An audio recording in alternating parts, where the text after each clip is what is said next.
Well, I wanted to try to bring in this Amaryllis from the garden before it began to rain. So as you can see, this is a pretty large Amaryllis. It's naturalized in the garden and it actually has 2 flower buds. So I'm going to bring this inside so we can enjoy it indoors. It certainly could be left out here in the garden to bloom, and I normally would, but this is a large bulb. I need to divide it anyways. It has 2 bulblets on the sides, so now's as good a time as any to bring this in, and it'll be pretty easy to pot up in a pot and let it bloom indoors so I can enjoy the blooms, because otherwise in the front garden I won't be able to see it as frequently. I have a little bit of weed fabric here that I need to trim away. I probably need to do that anyways because it can restrict the growth of the bulblet as they try to fight against that weed fabric. Now keep in mind, this has been planted in the garden for a year, and here it is the beginning of April in Southern California, so it's kind of naturalized. It certainly is not going to bloom during the holiday season, and it won't if you plant your Amaryllis outside in your garden. They will not bloom on kind of the Christmas holiday schedule. They'll bloom in the spring when most flowers begin blooming, when the weather warms, and that's what happens here. But again, I would like to enjoy this indoors, and as I mentioned, the ground's a little hard to dig into. As I mentioned, I need to separate out these bulblets anyways, so this provides a good opportunity to do that. I'm getting a pretty large portion of soil with this because I don't want to disturb the roots any more than I have to, although my pot is not going to be that large, so I'm going to have to remove some soil. But you can see it's coming up pretty easily here. Alright, there it is. And we have a bulblet on one side and another on the other side. This is how you can make new Amaryllis bulbs. Now, those won't bloom yet for probably a couple of years, but at least you've created something that you can enjoy. Let's see if I can remove some of this soil.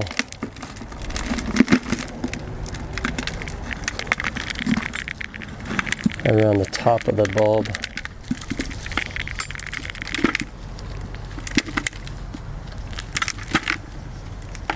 And this is just garden soil, not anything special about it. I'll probably put it in peat when I bring it inside. Now obviously I'm having to disturb the roots some. I'm trying to get down here to these bulblets and also break off enough soil so I can fit it in my pot indoors. You can see the old peat that it was in from the pot that I once had it in. See how large this bulb is, though. It's much larger than you typically are going to get in an Amaryllis kit in the store. So these flowers should be nice and large, which is one of the reasons why I want to enjoy it indoors. You may break off a few roots, no big deal. It'll certainly overcome that. The beauty of the bulb, it's this large right now, and it has the flower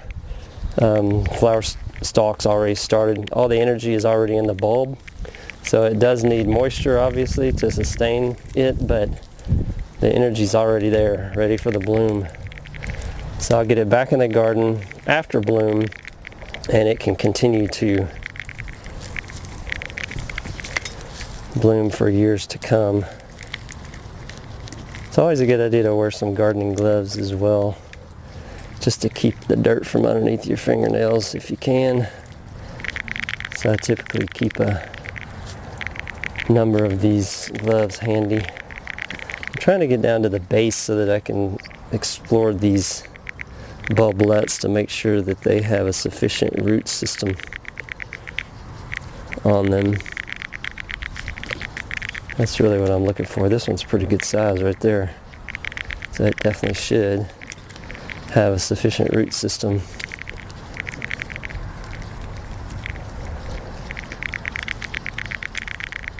When you bring this inside into the warmer indoor temperatures, it'll actually start growing a little faster. It's kind of cool out here right now, probably in the mid-50s.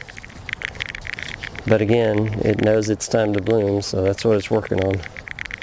It's certainly above freezing temperatures. If you live in an area where the beginning of April is not quite warm enough, they will eventually bloom when springtime bulbs start blooming. So I'm looking at these two bulblets. As you can see, they're really nice. This one's larger than this one, and you just kind of tear it off. I just want to make sure that I've got some roots associated with it, and it appears that I do. So just kind of break that off, kind of pop that off, and keep some roots with it if you can.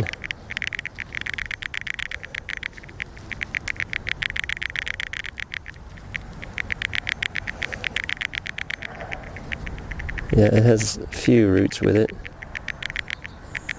Alright, oh yeah, nice. Alright, so do you see this? This is a brand new Amaryllis bulb. It's called a bulblet, and it grew off of that mother bulb. And so now this one can be potted up separately. It won't bloom this year, and probably not for a couple of years, but it'll continue growing, and you'll have a brand new Amaryllis bulb as a result. So I'll put that over there, and then try to get this one off ever so gently, because you don't want to break the roots coming off of that bulblet. Those are going to be more tender than the roots coming off of your main Amaryllis bulb. And this one has a nice root system as well. It's smaller than this one, but there you can see I have two brand new Amaryllis bulblets, which will become nice sized bulbs in their own time. And now this one is ready to go, ready to be potted up. The leaves are a little, yeah, you can see they're kind of flopping around, but that's not a big deal. It'll produce more leaves, and the leaves again are just producing energy for next year's bulb. So if there were no leaves right now, that would be fine. These would still grow with no issues. So I will take this in and pot it up, and these as well, and then get ready to enjoy some bloom indoors. These I probably would just leave on the front porch in some shade, partial shade, some morning, maybe some morning sun, but allow them to continue growing. I could actually plant these right back in the garden, and I may do that as well. That's also an option. This is a bulb that I just planted in here that's already bloomed this year, so no flower buds on that. So that's all there is to it, and I'm getting ready to be able to enjoy this indoors. We're back in the greenhouse now, and I would like to pot up the Amaryllis that I just brought out of the garden. I found a pot. This is actually a pot that was with a previous Amaryllis kit. Just want to see if I can fit all this in here without cutting any roots, and it looks like that I can. It's going to be a tight fit. Well, that's a large bulb. It's almost as big around as diameter as the pot, but it looks like that's going to work. So I'm going to add, this is sphagnum peat moss, which works out really well for Amaryllis bulbs. Add some in the bottom, give it a good bed down there. See if I can get all this in here. It's going to be a little bit too tall, so let me bring some of that out. We don't want it to be too tall. Just have just a small layer of that at the bottom of the pot. And that is going to be just about right. Again, the bulb is so large. I typically want the bulb a little bit lower than that, so I may just put it straight at the base of the pot. This pot does not have any drainage holes, and oftentimes the Amaryllis pots do not have drainage holes, so that's something to keep in mind. It's going to be a little messy because I barely have room to put any peat moss down here, but we're going to do our best.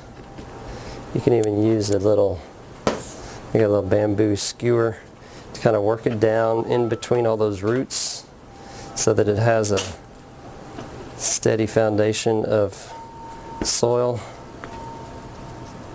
on which to rest. And you want to get the air pockets out from the roots as well. Just kind of working this around here. Of course, I'm just working on one side right now, trying to get it set up good. You can see that the level keeps dropping simply because it's getting down in between all those roots, which is good. That's what we want.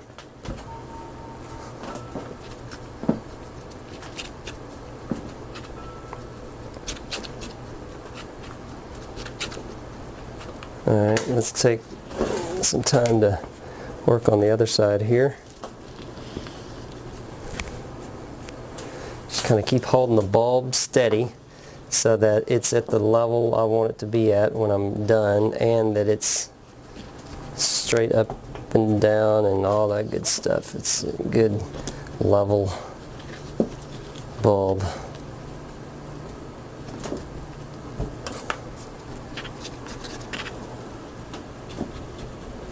So just take your time. No need to rush in gardening. Gardening is not a race. It's one thing I love about gardening. It kind of forces you to slow down a little bit. Certainly to wait on bulbs to bloom. This is not anything that happens overnight. So gardening is great for teaching us patience and helping us slow down a little bit. So I think gardening is very therapeutic.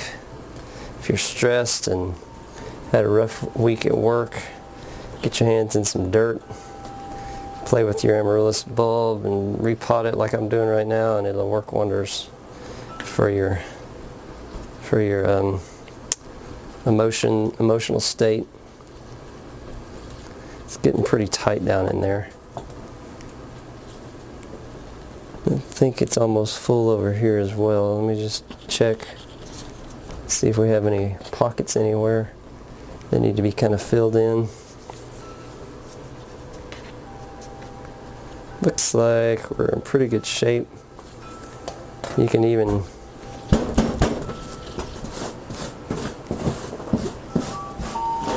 tamp it down a little bit.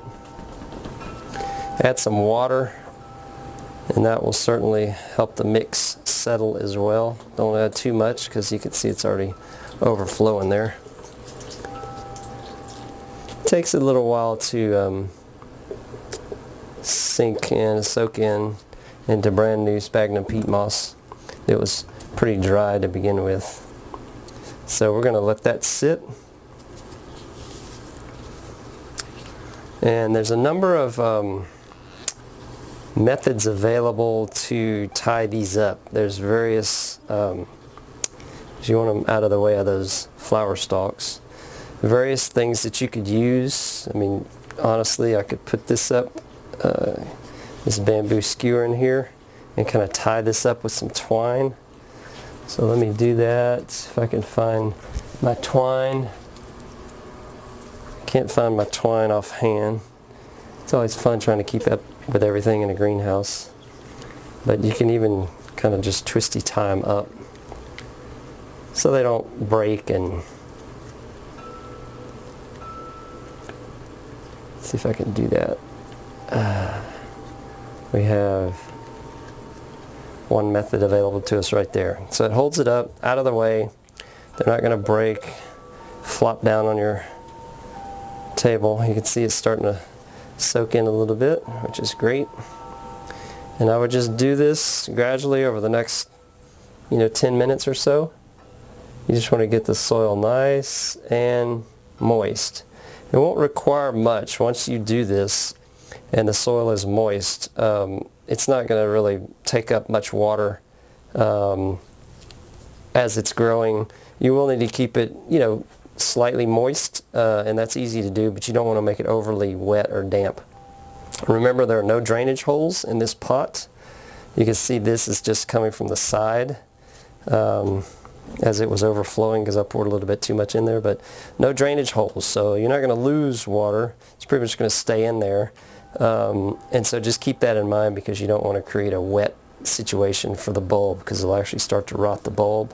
It can stay a little bit, on the drier side. It's not a big deal. Once the flower's open, you'll get a feel for it, how much water it needs, how much moisture it needs. You can see it's starting to soak in now fairly well, so that's great. So anyways, we have this one, and then as you recall, I had these 2 bulblets as well, right? I'm going to put those both in the same pot. They're pretty small and easy to pot up together. Just get this soil that I made a mess with here. Can reuse that. It just came out of my pot, so good clean soil. These are able to sustain, or excuse me, you can put a lot more soil on the bottom because they're not nearly as large. And you can just do something similar to this. Just kind of pot them up here so they're able to grow. So what I typically will do is just hold them as I'm kind of working that soil there. You always want your amaryllis bulb tips to be above the soil. They're not really like your daffodils or hyacinths or gladiolas or any of those that are typically buried below the soil. You want the tips, as you can see right here, to stay above the soil. So let me see what I've got here. It kind of moved. It's not a big deal if they touch each other. Get them upright.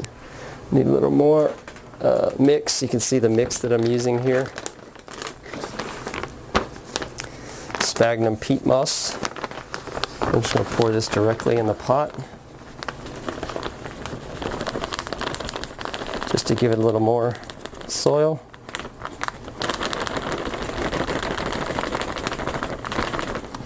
And that's probably sufficient.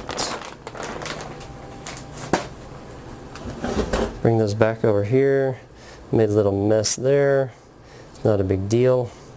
We'll get that cleaned up. Alright, these are in pretty good shape. And again, these are just going to grow. They're just going to continue growing. You need to leave the leaves on there. The leaves are feeding the bulb, letting it produce energy. It's not going to bloom. If it were to bloom at this level, the flowers would be so small you wouldn't even notice them probably, right? But it's not ready to bloom yet. These are baby bulblets that we pulled off of that mother bulb over here. So she's looking at them and she's proud of her 2 kids over here in this pot. She's happy to see them, I'm sure, right? To be next to them there. We're going to continue to water this. We're going to get this moist so that they have a good environment to continue growing in. And again, these could have been left in the garden, and certainly we could put them back in the garden, but I just thought I would show you how you could pot these up as well. You can leave them here all through this season. They'll be getting larger, they'll be growing. These leaves will enable them to produce energy and continue growing in size, which is great. That's what we want to see. You can see this, not a big deal. Trim that off if you don't like the looks of it. And that's it. So we've potted up our 2 bulblets and we've potted up our large amaryllis bulb. So now I'll be able to take this indoors and enjoy these blooms in early April inside the house, which is nice. I was hoping to do that so I wouldn't miss out on the show, on the display. You can see that if you did this for a dozen bulbs or more, it's a rather time-consuming process. So at the house we used to live in Florida, we had probably 2 dozen amaryllis bulbs, and I just left them out year-round. And every March, April time frame, we just had a mass of amaryllis blooms. It was really fabulous to look at along our sidewalk, walking in the front door. We just left them there because to dig each individual bulb up, pot it up, bring it in, it's a rather, again, just, it's a process. It's fun to do for a couple of bulbs, and I really wanted to do it for this one because this bulb is so large. I was just really curious as to how large these flowers would be. The larger the bulb, the larger the flowers. So we'll probably get a 3rd flower stalk out of this as well. There's 2 right now, but we'll just wait and see what we end up with. But that bulb is very large. It looks like it has a lot of energy stored up and is ready to produce some really nice amaryllis flowers. Alright, so that's it. Thank you very much.